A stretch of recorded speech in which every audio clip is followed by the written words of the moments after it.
So friends, welcome back to the online classes. We started the new chapter in the story, flying stories, the black aeroplane. And there we saw that the narrator was flying back to his family, that is in England. And when he passed from France, that is from Paris, around 150 kilometers away from Paris, he saw very dark clouds. It was a storm was approaching, and he did not have that much fuel to go around the storm or go back. He took risk to go through the storm. Let us continue the story. Inside the clouds, everything was suddenly black.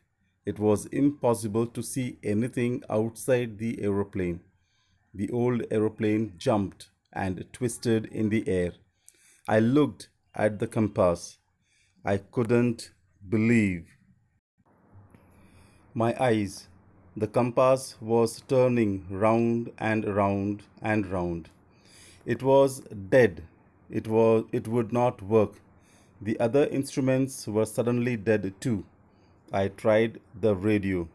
Paris control, can you hear me? Now the narrator was in the midst of the storm. And inside the cloud, it was very, very dark. He could not see anything outside his aeroplane. He looked at his compass, which was now dead.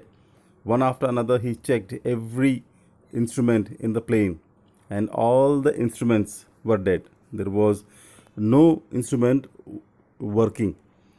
Finally, he decided to inform the Paris control. He shouted at the mic, Paris control, can you hear me? There was no response from the other side. There was no answer. The radio was dead too. I had no radio, no compass, and I could not see where I was. I was lost in the storm. Then, in the black clouds quite near me, I saw another aeroplane. It had no lights on its wings, but I could see it flying next to me through the storm. I could see the pilot's face turned towards me. I was very glad to see another person. He lifted one hand and waved. Follow me. He was saying, follow me. He knows that I am lost, I thought. He is trying to help me. Now, when he screamed through his radio to the Paris control asking help, there was no answer. That means the radio also was dead. So he did not have anything to communicate, and he was not knowing where he was heading in this storm, because compass also was dead. Compass also was not showing the right route. Now he was in dilemma what to do next, how he will reach, or where he will reach. That confusion was there. So he just looking here and there, suddenly he saw another aeroplane beside him. He was shocked, he was surprised that how come this plane has come.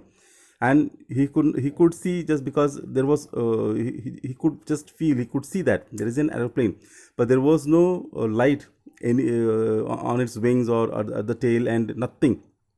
There was no light at all. It was just a plane beside him, and he could see the person sitting inside the plane looking at him and waving his hand, telling him, come, follow me, follow me, follow him. He could see that. He could, the narrator could think that this aeroplane who is flying beside me knows that I am lost. So he is asking me to follow him. He turned his aeroplane slowly to the north in front of my Dakota so that it would be easier for me to follow him.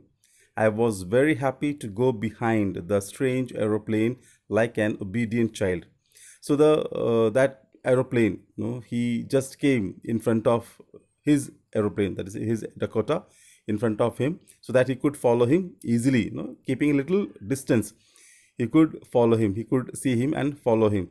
So the narrator followed him just like an obedient child. Enough for today, students. Tomorrow I'll come back and we'll finish the story. So go through the chapter, find out the difficult words, and write the meanings in your copy. Stay home, stay safe. Thank you.